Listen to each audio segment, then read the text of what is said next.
Iran is now extending support to Palestine.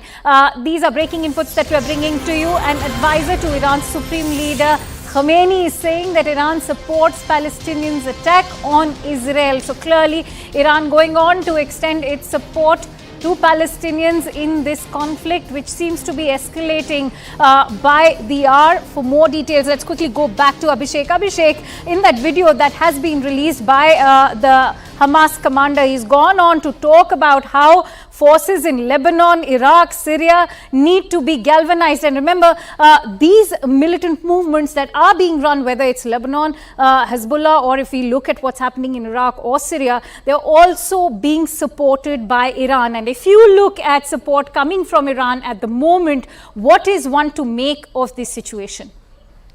Well, the situation looks very grim, and if it would escalate, it will be another Gulf War situation where we can see Israelis being cornered by several of its neighbor countries, including Israel, Lebanon, and Iraq, with which Israel doesn't have a very good relationship. In fact, with the Iranian regime, Israel has a very fierce enmity, and they have been calling Iranian regime as a terrorist regime.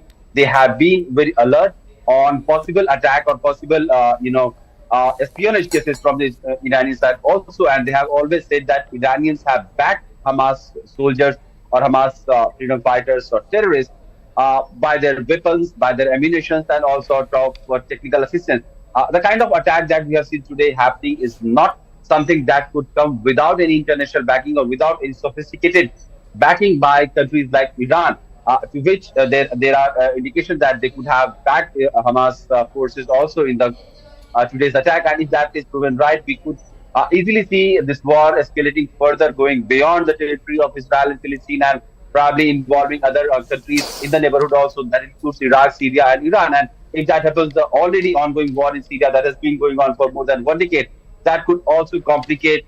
I mean, other geopolitical nations could also intervene. We have already seen since the morning, ever since Israel has come under attack. The condemnation is coming from all countries, from Australia to UK, France, Germany. Every country has been condemning, and most of these countries have been NATO members. So it looks like West and NATO will be aligning with the problems of Israel right now. And in that case, the complication or the geopolitical complication in Israel and in the Gulf will be very difficult to handle. Abhishek, I come back to the question that has been plaguing everyone ever since this attack began on wee hours of Saturday morning, and the fact of the matter remains that how could such a large-scale operation be conducted by a terrorist organization like Hamas? There are also unconfirmed reports talking about how militant fighters were sent out by Hamas from the Gaza Strip. They took off in the morning. You're looking at a barrage of close to 5,000 to 7,000 approximately rockets that were fired from the Gaza Strip.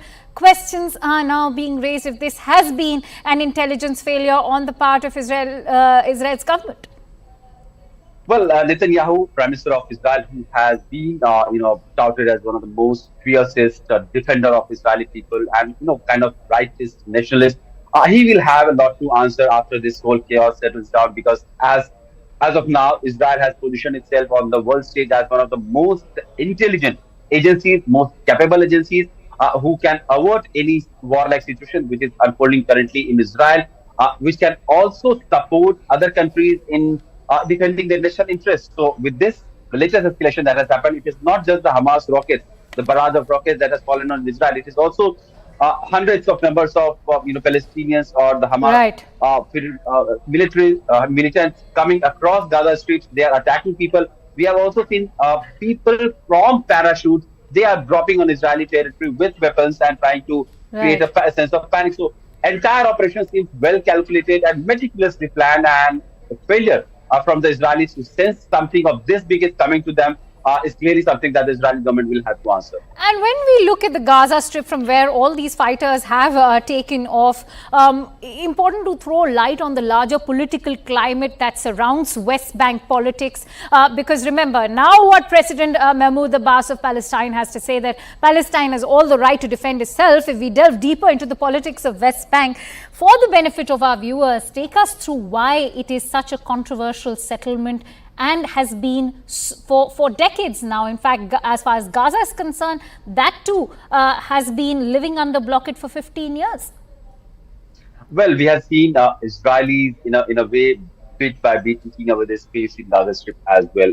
They have been occupying West Bank for almost like more than a decade now, and the conflict has been largely from the Palestinian side terming Israelis as occupier forces or invaders, while Israelis are saying that they are trying to defend the people of Israel, and in a way they are trying to create those settlements. Many times we have in the past seen Israeli forces trying to evict Palestinians who have been living there, and kind of trying to settle Israeli people there. So the conflict, which has been going on for decades now, is taking shapes.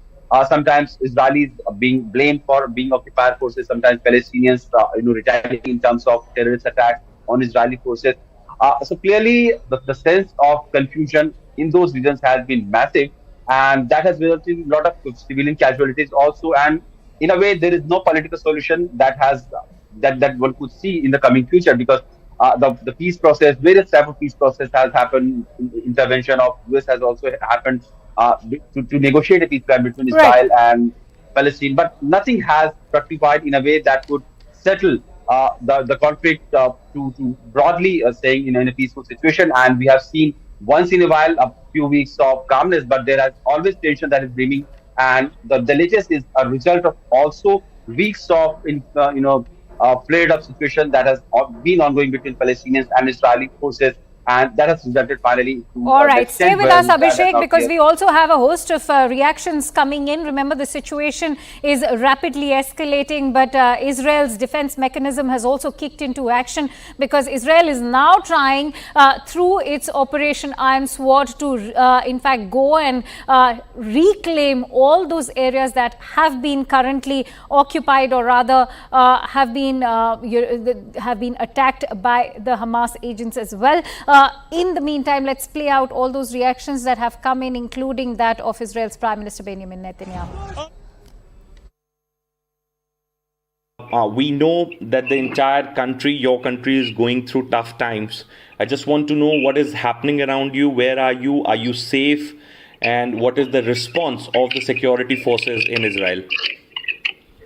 Sure. First of all, thank you for calling. So basically, this morning at around, I'd say 7 o'clock, we were woken up by the air raid sirens, which usually we have about a minute and a half to get to the bomb shelter in Tel Aviv. So we went into the shelters, and sometimes, over years we've got used to going to the shelters, but it was a bit of a surprise when we started hearing the news about Hamas terrorists infiltrating into the nearby communities near the Gaza Strip, and there's reports of kidnappings, of civilians being murdered. But at the moment, not a lot of news is being released by the press. Okay. Kind of seems like it's under censorship at the moment. I think until they can understand fully what the situation is. But Okay. the last update that we had is they said that there are police and the army are clashing with the armed terrorists in 21 locations along the border. Okay. And the latest is 22 civilians, Israeli civilians, have been murdered and 540 wounded. Okay. 22 citizens have been murdered and 540? Yeah, 540 have been injured. They say quite a large amount of that are in critical condition, but as I say, the news coming out is relatively slow. I think it's taking some time for the authorities to fully understand the scale and scope of the attack. אזרחי ישראל, אנחנו במלחמה, לא במבצע, לא בסבבים, במלחמה. הבוקר חמאס פתח במתקפת פתע רצחנית נגד מדינת ישראל ונגד אזרחיה. אנחנו בתוך זה משעות הבוקר המוקדמות. כינסתי את ראשי מערכת הביטחון, הנחיתי קודם כל לטהר את היישובים מהמחבלים שחדרו פנימה. הפעולה הזאת מתבצעת בשעות הללו. במקביל הוריתי לבצע גיוס מילואים נרחב ולהשיב מלחמה שערה בעוצמה ובהיקף שהאויב לא הכיר. האויב ישלם מחיר שהוא לא ידע כמותו. אני קורא בינתיים לכל אזרחי ישראל להישמע בקפדנות להנחיות הצבא, להנחיות פיקוד העורף. אנחנו במלחמה ואנחנו ננצח בה.